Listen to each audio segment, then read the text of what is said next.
श्री वृंदावन विहारिणी बिहारी लाल की जय। परम पूज्य श्री भाई जी महाराज की जय। परम पूज्य श्री राधा बाबा महाराज की जय।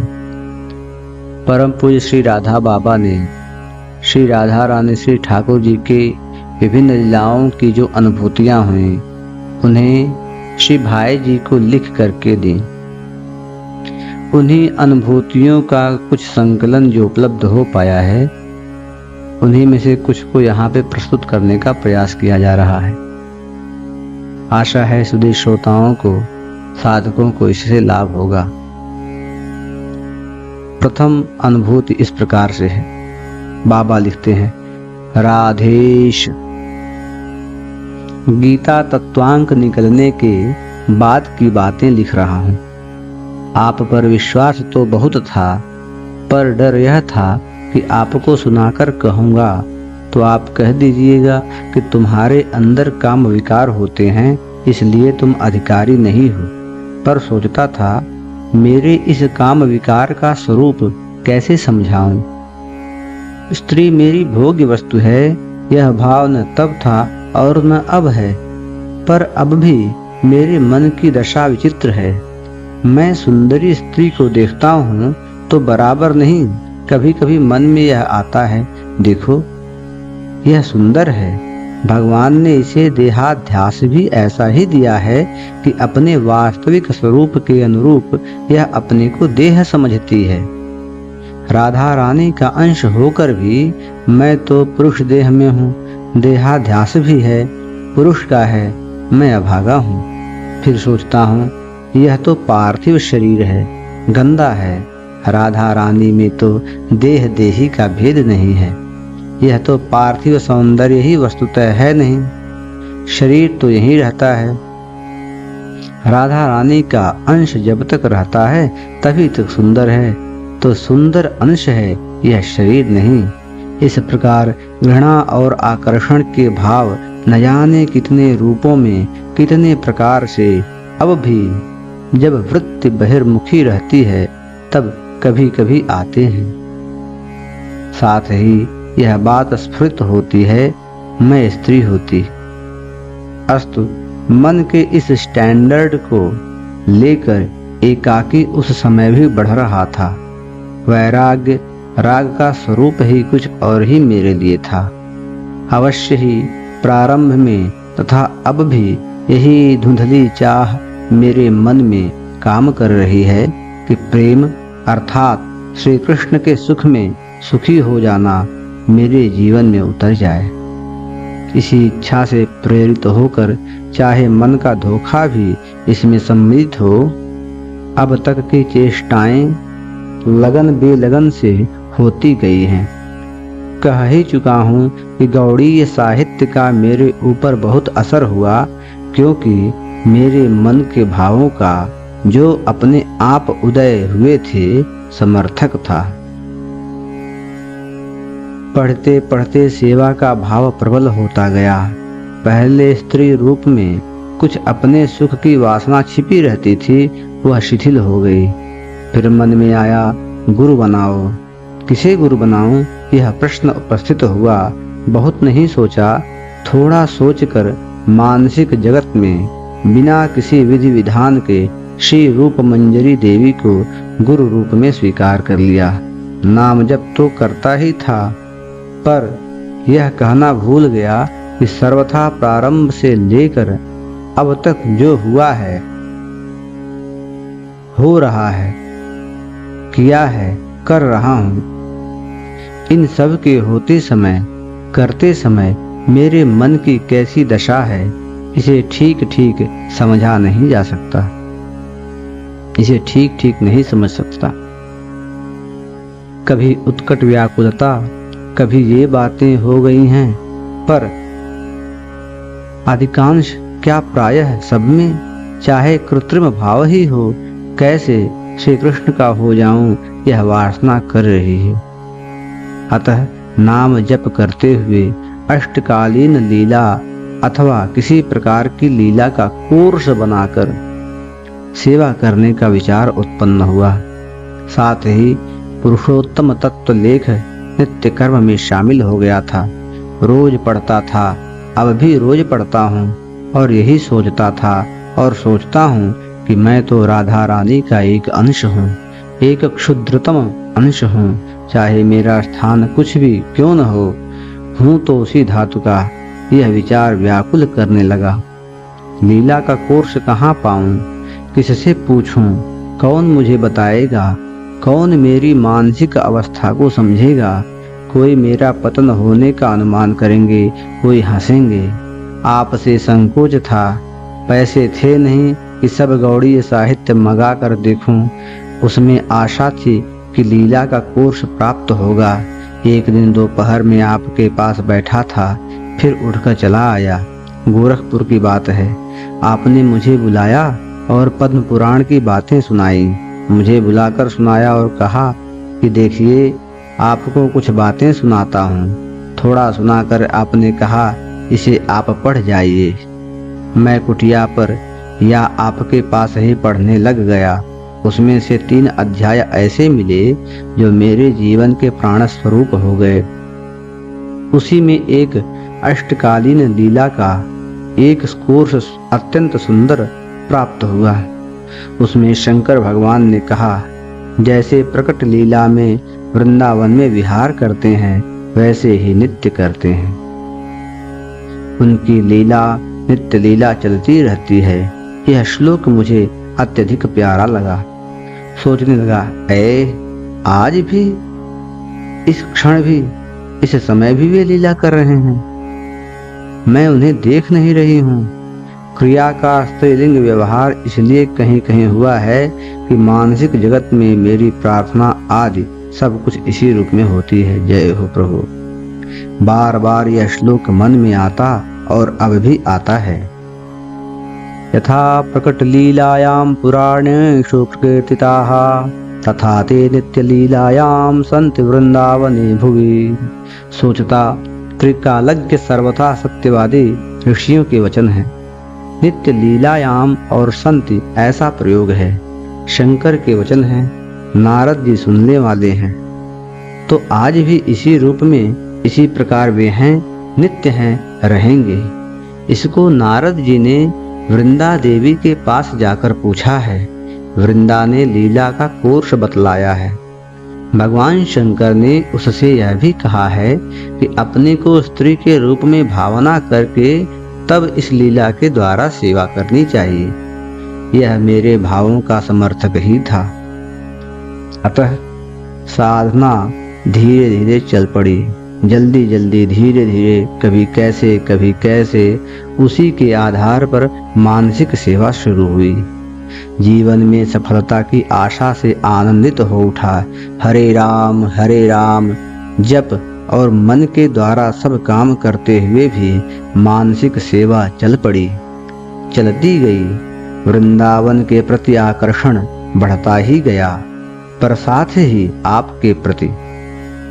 उस समय आपके प्रति यही सोचता था, मैं परा प्रकृति हूँ, राधा रानी का अंश हूँ, तो भाई जी भी तो यही हैं। फर्क यह है कि मेरा देहाध्यास निवृत्त नहीं हुआ, मुझे सेवा का अधिकार नहीं है।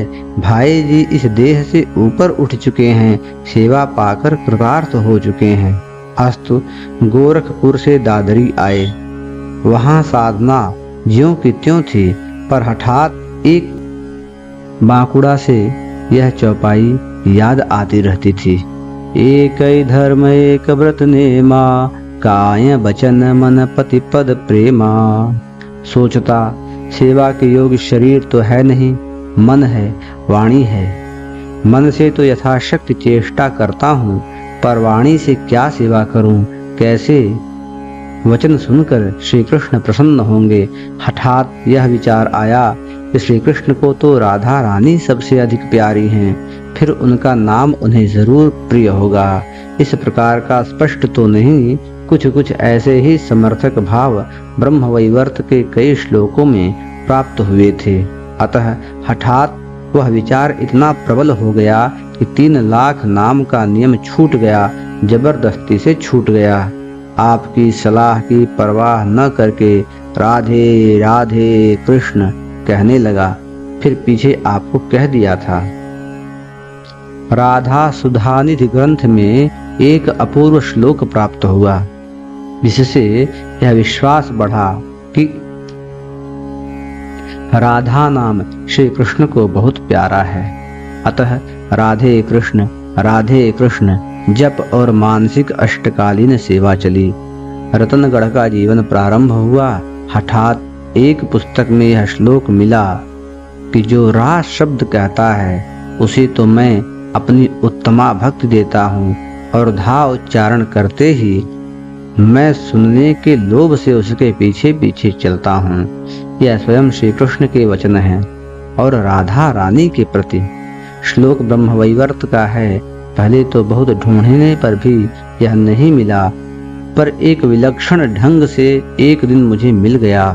श्लोक में तो ब्रह्मवैवर्त में हाल में मिला, पर पहले ही बहुत कुछ विश्वास हो गया था कि उद्धृत करने वाले ने झूठ नहीं किया होगा।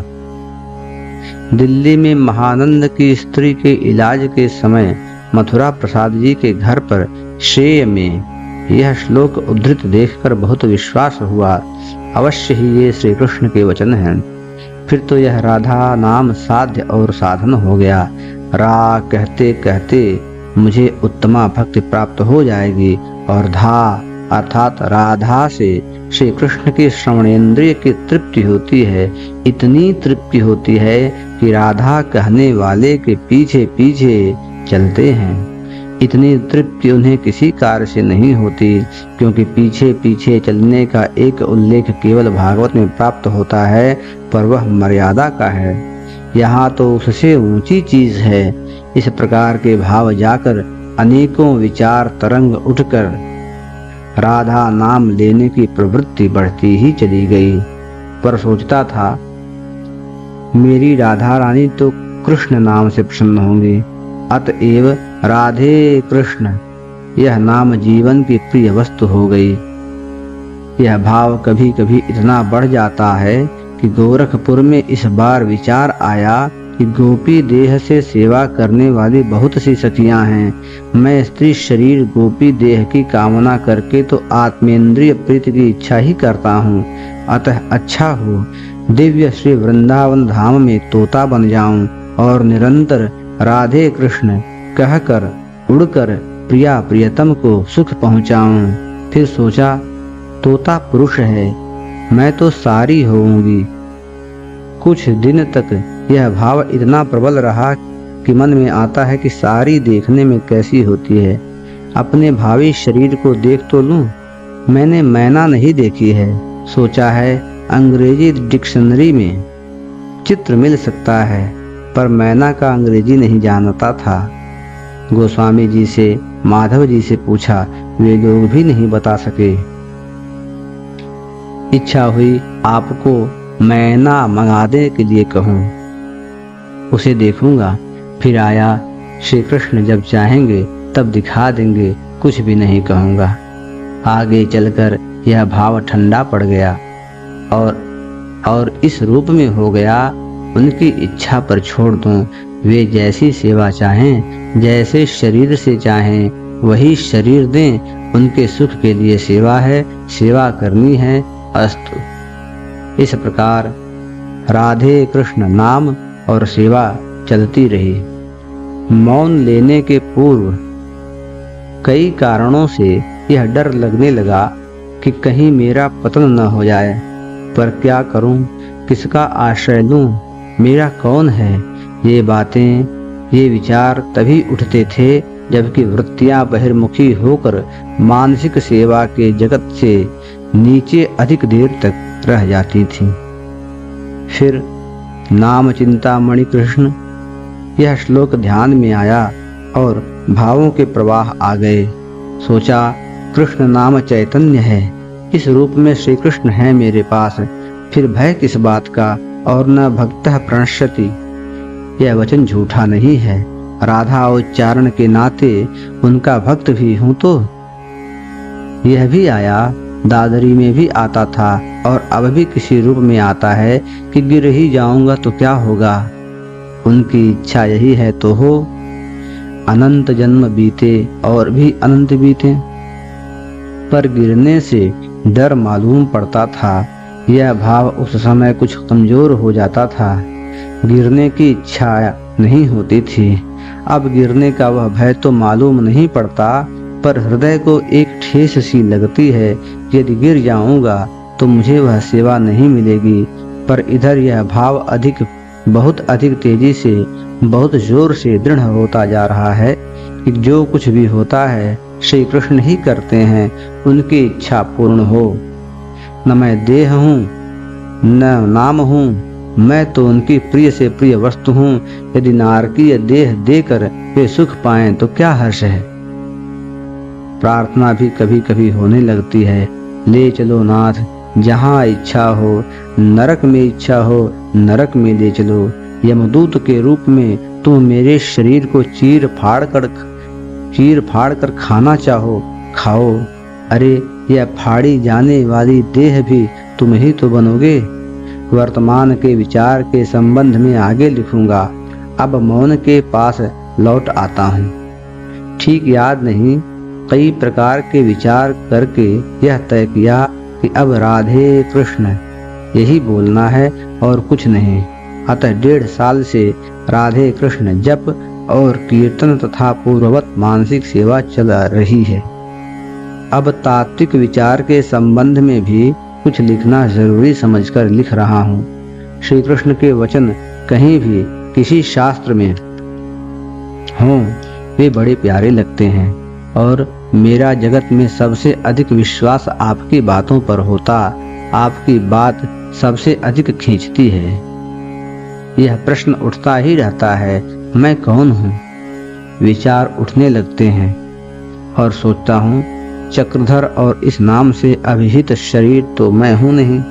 इस नाम से मेरा संबंध, इस शरीर से मेरा संबंध तो केवल 29-30 साल का है।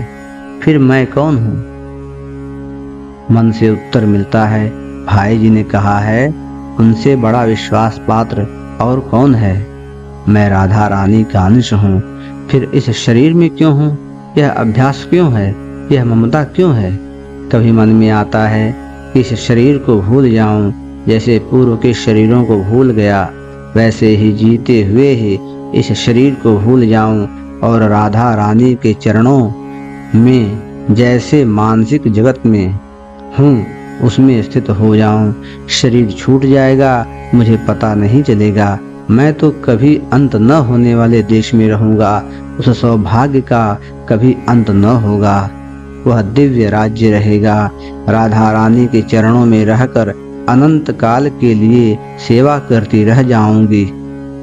फिर क्यों नहीं इस जगत को भूल पाती। भूलने की तीव्र चाह क्यों नहीं हो पाती। कभी विचार आता है, यह सामने क्या दृश्य देख रहा हूँ, यह जगत क्या है। गोरखपुर में आपने कहा था, श्री कृष्ण ने समस्त जगत को अपने अंदर दिखलाकर केवल कहकर ही नहीं, यह बतला दिया। सब कुछ वे ही हैं, सब कुछ उनके नियंत्रण में ही हैं। यह बात बहुत जोर से असर कर गई। इसके बाद मानसिक जगत में राधा रानी के महल की अटारी पर श्री राधा रानी के चरणों में बैठकर यह सोचा करती, वे जो श्री कृष्ण इस समय दूध दुह रहे हैं, उन्होंने ही अपने अंदर इतना बड़ा जगत छिपा रखा है।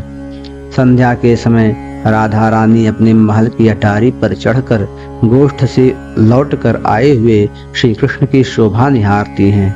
गायों के झुंड में रहकर श्री कृष्ण बार बार राधा रानी की ओर देखते रहते हैं और राधा रानी के पास बैठी हूँ, इस प्रकार का चिंतन संध्या के समय होता है।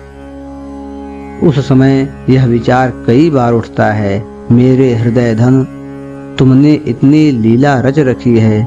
कभी कभी व्याकुल होकर प्रार्थना होने लग जाती है कि हे नाथ, मेरे सामने से यह रूप हटा लो, इसी श्याम सुंदर के रूप में रह जाओ और सब भूल जाऊं मैं। कभी कभी राधा रानी से प्रार्थना होने लग जाती है, हे राधा रानी, तुम्हारा ही अंश हूँ, क्षुद्रतम ही सही तुम्हारा ही हूँ। फिर एक बार के लिए मुझे बुला लो। इस प्रकार अनेकों प्रार्थना अनेक समय होती रहती है। भागवत मेरा प्रिय ग्रंथ है। खासकर श्री कृष्ण के वचन जहाँ पढ़ता हूँ वहीं मन खींचने लगता है। कुछ दिन हुए यह विचार फिर आया कि यह आँखों के सामने जो जगत है वह वस्तुतः है क्या। बहुत शास्त्रों के वचनों के संस्कार के आधार पर मन यह निर्णय देता कि यह सब श्री कृष्ण ही हैं। इस प्रकार उधेड़ बुन होते होते एक दिन एक श्लोक एकादश स्कंध में प्राप्त हुआ।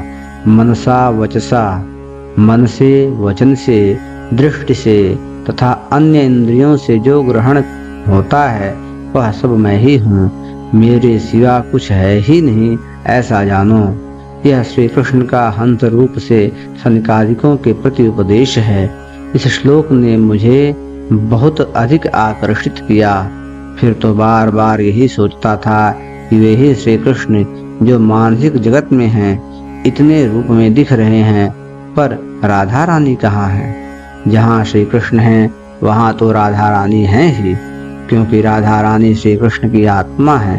पद्म पुराण एवं स्कंद पुराण वाले भागवत महात्म्य में तथा कई जगह के ऐसे संस्कार मन में हैं कि श्री राधा रानी श्री कृष्ण की आत्मा है, श्री कृष्ण राधा हैं, राधा श्री कृष्ण हैं। अतः 2-4 दिन तक किसी जंतु प्राणी मनुष्य पर दृष्टि जाती तो ऐसा चिंतन होता है कि इसके अंदर श्री कृष्ण है और उनके हृदय में राधा रानी है। जय जय। फिर यह श्लोक मनसा वचसा दृष्टा अहमेव इत्यादि इस रूप में स्फुरित होने लगता कि जो देखती हूँ, जो सुनती हूँ, जो स्पर्श करती हूँ, सब कुछ सब के सब श्री कृष्ण है। भूख लगती तब सोचता भूख का अनुभव तो मन के द्वारा होता है, तो भूख के रूप में श्री कृष्ण ही आए हैं, तृप्ति के रूप में श्री कृष्ण ही आते हैं। फिर यह मन क्या वस्तु है।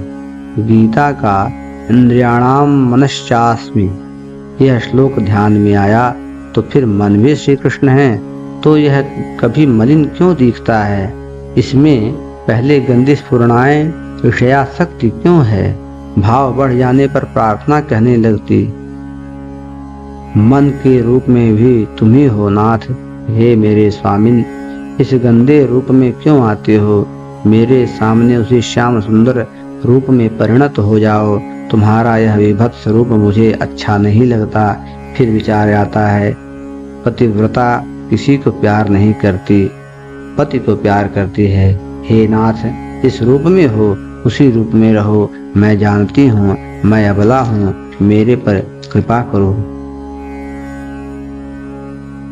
कृपा में फिर सोचता इस प्रार्थना के रूप में भी तो वे ही आए। बस मैं देख रही हूँ, अनंत रूपों में देख रही हूँ, पर जानती नहीं थी, आज पहचान गई। यह अंतिम भाव आजकल निरंतर बढ़ता जा रहा है, बढ़ता ही जा रहा है।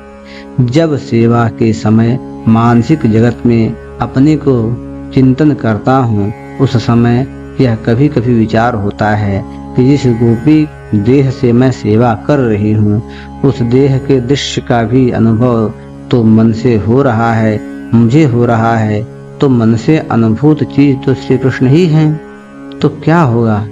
मालूम पड़ता है यह होगा कि मेरा यह शरीर छूटते ही मैं उस देह में प्रविष्ट हो जाऊंगी और श्री कृष्णमयी होकर श्री कृष्णमयी लीला में अनंत काल के लिए सम्मिलित हो जाऊंगी।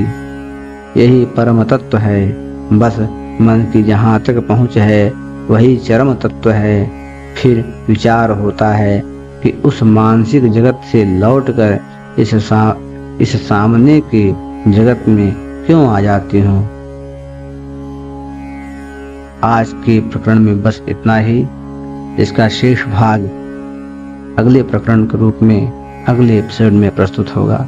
तब तक के लिए जय जय श्री राधे, जय जय श्री राधे, जय जय।